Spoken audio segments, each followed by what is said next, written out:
కదా తెలుసుకోవాలంటే సినిమాకి వెళ్ళి తెలుసుకోండి. తెలుసు కదా మూవీ ఫ్యామిలీ ఎంటర్టైన్మెంట్ దీపావళి ఖచ్చితంగా కోసం చెప్తున్నాను. సినిమా అయితే ఒక యావరేజ్ మూవీ అండి. ఎందుకంటే యావరేజ్ అని ఎందుకంటే అందులో తమన బ్యాక్గ్రౌండ్ మంచి స్టోరీ, చాలా బాగుంది. కాన్సెప్ట్ ఏదైతే వాళ్ళు తీసుకున్నారో చాలా బాగుంది. రాశి ఖన్నా ఉంది, రష్మిక లేదు, రాధిక లేదు, ఆ హీరోయిన్ పేరు ఏం పేరు, కేజీఎఫ్ హీరోయిన్ ఆమె ఉన్నది, శ్రీనిధి ఉన్నది.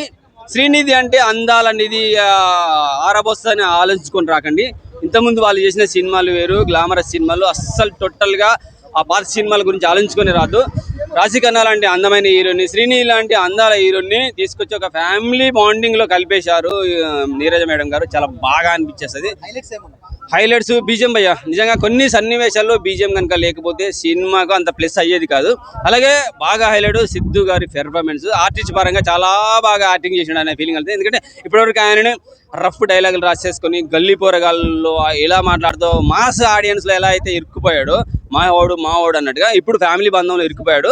ఇరికిచ్చేశారని కాదు, అంత సెటిల్డ్ గా చేయించారనమాట. అంత బాగా చేశాడు. నిజంగా ఇద్దరు అమ్మాయిల్లో సినిమాలో అల్లు అర్జున్, అంతకుముందు అల్లు అర్జున్ ఎలాగో ఇద్దరు అమ్మాయిల్లో ఎలాగ మారిపోయాడో, ఒక పెర్ఫార్మెన్స్ పరంగా ఎలా గట్టెక్కాడో అని అనుకున్నాము. ఇప్పుడు సిద్ధుని చూస్తే అటువంటి సన్నివేశాలు గుర్తొస్తాయి.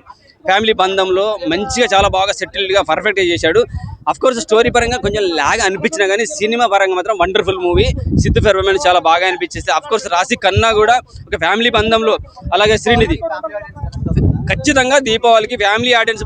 నిజంగా ఈ గర్ల్ ఫ్రెండ్స్ బాయ్ ఫ్రెండ్స్ అంటారు కదా, అటువంటి వాళ్ళు ఆ గర్ల్ ఫ్రెండ్ బాధలో వదిలేసుకొని పోయి బాధలు పడి తాగిపోతాయి, ఇలా ఇరుకు అంత ఆగమే వాళ్ళు ఉంటారు. వీళ్ళందరూ కలిసి హ్యాపీగా సినిమా వచ్చి చూడండి. మీకు గర్ల్ ఫ్రెండ్ వాల్యూ ఏంటి, పెళ్ళం వాల్యూ ఏంటి, పిల్లలు లేకపోతే తల్లిదండ్రులు లేకపోతే మనం ఒంటరిగా బతికినప్పుడు ఆ గర్ల్ ఫ్రెండ్ అయినా పెళ్ళమైనా మనం వాళ్ళని చూసుకునే విధానం, వాళ్ళు మనం చూసుకునే కొన్ని నేర్చుకుంటాం అనమాట. సో ఖచ్చితంగా లవర్ వదిలేసింది కదా, పెళ్ళం మనం దూరం పెడుతుంది కదా అని చెప్పేసి మీరు దూరంగా ఉండదు. మీరిద్దరు కనుక వచ్చి సినిమా చూస్తే ఖచ్చితంగా సినిమా మీకు నచ్చుతుంది. మీరు కూడా మారిపోతారు సార్, మీరు మారిపోతారు. తాగుబోతైనా మారిపోతాడు, ఎటువంటి వ్యసనపరుడైనా మారిపోతాడు. ఫ్యామిలీ బంధంలో ఖచ్చితంగా లవర్ తోటైనా పెళ్ళంతోటైనా కుటుంబంలో కలిసిపోవాలనే ఫీలింగ్ కలుగుతుంది. అలాగే ఇంకో హైలైట్ ఏంటంటే వైవా హర్ష గారు డైలాగులు అయితే అల్టిమేట్. ఆయన ఉన్నంతసేపు స్లోగా ఆగి ఒక డైలాగ్ చెప్తాడు, ఒక మాట చెప్తాడు, నవ్వేస్తాం, మస్తు అనిపించేస్తుంది. ఇంకా ఆ తర్వాత ఒక బాంబు వస్తుంది. కొంచెం బాడీ లాంగ్వేజ్ కూడా ఇచ్చారు, కొద్దిగా వల్గారిటీగా అనిపించినా కానీ ఆ బామ్మతో, అన్నపూర్ణమ్మ గారితో అల్టిమేట్గా నానమ్మలు బామ్మలు చిన్నప్పుడు మనకి పని చేయకపోతే ఎటువంటి డైలాగులు మాట్లాడతారో అటువంటి ఏ విధంగా ట్రోల్ చేస్తారో ఆమె చెప్పే డైలాగుల వల్ల కామెడీ అనిపించేస్తుంది. మనకి వల్గారిటీ అనిపించేది, కామెడీ అనిపించేది, బాడీ లాంగ్వేజ్ కూడా ఈ టైప్లో చెప్తుంది ఆమె. చాలా బాగా అనిపించింది. హ్యాపీగా 3 ఇస్తాను భయ్య. హ్యాపీగా ఫ్యామిలీ దీపావళికి వచ్చి చూడొచ్చు. చాలా బాగుంది, మంచి మూవీ. తెలుసు కదా కోసం చెప్తున్నాను. సినిమా అయితే ఒక యావరేజ్ మూవీ అండి. ఎందుకంటే యావరేజ్ అని ఎందుకంటే అందులో తమన బ్యాక్గ్రౌండ్ ప్లస్ అయింది సినిమాకి. సినిమా అంతా కూడా బాగా ఇస్తాడు. ఆ మెడియన్ కావచ్చు, లేదంటే మాస్ బీజిఎం కావచ్చు, ఒక ఎమోషన్స్. ఆ బీజిఎం అయితే నాకు బాగా నచ్చింది. ఎందుకంటే ఆయన కోసం ముందు చెప్పాలనుకున్నాను సినిమా అంతా చూసిన తర్వాత. ఇంకా డైరెక్షన్ నిరంజన్ గారు అయితే ఎంచుకున్న పాయింట్ ఓకే, రొటీన్గా ఎంచుకున్నా. దాని ఎడ్యుకేషన్ అనేది చాలా రొటీన్గా అనిపించింది. స్క్రీన్ ప్లే కావచ్చు, లేదంటే మనం రాసే సీన్స్ కావచ్చు. అంటే నెక్స్ట్ టైం అవుతుందో మనం ఎక్స్పెక్ట్ చేసి చెప్పేసుకోవచ్చు. అంటే అదే ఒక సిద్ధు ఇద్దరు మధ్య నెల నలిగిపోతారని చూపించాలనుకుంది. దాని ద్వారా ఎంటర్టైన్మెంట్ ఫీల్ అవ్వాలని చూశారు. బట్ వాళ్ళ ముగ్గురమైన మేము ఇబ్బందిగా ఫీల్ అవ్వని నా అభిప్రాయం వచ్చి సినిమా చూసిన తర్వాత. ఇలాంటి సినిమాలకి ఓవర్ ప్రెస్ మీట్లో ఓవర్ మాట్లాడేది నాకు అనవసరం అనిపించింది. ఎందుకంటే కేవలం నేను సిద్ధు అన్న మాటల కోసం వచ్చింది. మళ్ళీ చెప్తున్నాను, ట్రైలర్ టీచర్ కాదు, కేవలం ఆయన మాటల కోసం. మేము కొత్తగా ట్రై చేసాం. సినిమా మామూలుగా ఉండదు అన్న మాటల కోసం మేము వచ్చాం. ఏదో యూత్ కోసం ఏదో మెసేజ్ ఇవ్వబోతున్నాడు అన్నది. ఎందుకంటే టీజర్ 1, 2 కూడా ఆయన ఏమి ఓవర్గా చెప్పలేదు, కానీ సినిమాలు ఆడిని. బట్ ఏంటో నాకు అర్థం కాదు, ఈయన మాటల వల్ల సినిమాలు పోతున్నాయా, లేదంటే సినిమాలు అలా ఉండవు ఇలా మాట్లాడుతున్నా నాకు అర్థం కావట్లేదు. మెయిన్ ప్రెస్ మీట్లో మాటలు మాత్రం తగ్గించుకుంటే బెటర్ అండి. కథనంలో గాలి కుదిలేశారు. ఏదో కొత్తగా ట్రై చేస్తున్నారు కదా, అది మిస్ఫైర్ అయిందని చెప్తాను ఖచ్చితంగా. ఫస్ట్ హాఫ్ ఓకే, ఏదో జరుగుతుంది. హర్ష గారి కామెడీ బాగుంటుంది. సిద్ధు అన్న పెళ్లి చేసుకోవాలని ఒక కామెడీ, అదే ఇంటెన్షన్ అనేది కామెడీగా జనరేట్ అవుతుంటుంది. ఫస్ట్ హాఫ్ ఓకే, ఏం జరుగుతుంది ఒక ఇంట్రెస్ట్ అనేది కనిపిస్తుంది. ఇంటర్వెల్ సీన్ కూడా బాగుంటుంది. బట్ సెకండ్ హాఫ్ వచ్చేప్పటికి నెక్స్ట్ ఏం జరుగుతుందో మనం చూసేయచ్చు, చెప్పేచ్చు, అన్నీ అయిపోతాయి అనమాట. ఈ క్లైమాక్స్ ఇంకా ఎంత తెలిసిందే.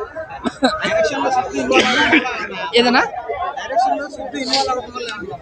నా వరకు చూసుకుంటే అది నాకు తెలియదు అన్న ఇన్వాల్వ్ అయ్యారు అనేది. బట్ నేను డైరెక్షన్ కోసం మాట్లాడుకుంటే నిరంజన్ గారు అని పేరు వేశారు కాబట్టి ఇప్పుడు తెలుసు కదా కథ ఏంటో. చాలా కొంచెం డిసప్పాయింటెడ్ నేనైతే. ఎందుకంటే ద వే సినిమాని ఎలా ప్రజెంట్ చేశారని, ఇంకోటి స్లో నెరేషన్ ఉంటుంది, కొన్ని సీన్స్ బోర్ కొట్టేస్తాయి. అక్కడక్కడ ఇంట్రెస్టింగ్గా అనిపించినా ఇంకొన్ని సీన్స్ ఏదో వెళ్తుందిలే సినిమా అన్నట్టు అనిపిస్తుంది మెయిన్గా. బట్ స్టోరీ చాలా మంచి స్టోరీ, చాలా బాగుంది. కాన్సెప్ట్ ఏదైతే వాళ్ళు తీసుకున్నారు, చాలా బాగా నచ్చింది నాకు. రిమైనింగ్ చూసుకుంటే ఆ బీజిఎమ్స్ అవంతా పెద్దగా ఏం లేదు. ఒక సాంగ్ ఎంగేజ్ చేస్తారు జనాల్ని, రిమైనింగ్ అంతా అదే బీజిఎమ్స్ వస్తాయి. బట్ లాస్ట్ ఒక చిన్న ఎమోషన్ క్యారీ చేస్తారు, ఆ ఎమోషన్ చాలా బాగా అనిపించింది నాకు. రిమైనింగ్ ఓవరాల్గా చూసుకుంటే ఎక్కడ ఫన్ ఉండదు. ఏదో అన్నపూర్ణమ్మ గారు వచ్చి ఒక 2 చిన్న చిన్న డైలాగులు వేస్తారు తప్ప రిమైనింగ్ అంతా నార్మల్. ఒక ఎలాంటి అంటే ఒక అమ్మాయి అబ్బాయి వాళ్ళ మధ్య ఉన్న డిస్టర్బెన్స్ని క్లియర్గా చూపించడం జరిగింది. ఎలా అండర్స్టాండ్ చేసుకోవాలి, ఒక అబ్బాయి ఎలా స్ట్రాంగ్గా ఉండాలి అనే పాయింట్స్ అయితే చూపించడం జరిగింది. ఓవరాల్గా నాకు అనిపించింది ఏంటంటే ఈ సిచ్యువేషన్ ఇప్పుడున్న టైం, దివాళీ టైంలో జనాలు ఈ కాన్సెప్ట్ని యాక్సెప్ట్ చేయరేమో అనే ఫీలింగ్ అయితే ఉంది. Thank you. డీజే టిల్లు లేదు, ఒక మ్యాన్ అంటే ఒక బాయ్కి ఒక మ్యాన్ ఎలా ఉండాడు అనేది అయితే కనిపించింది. ఇది నాట్ ఏ కామెడీ సినిమా కాదు కాబట్టి. So thank you. అంటే నీరజ కోన ఫస్ట్ మూవీ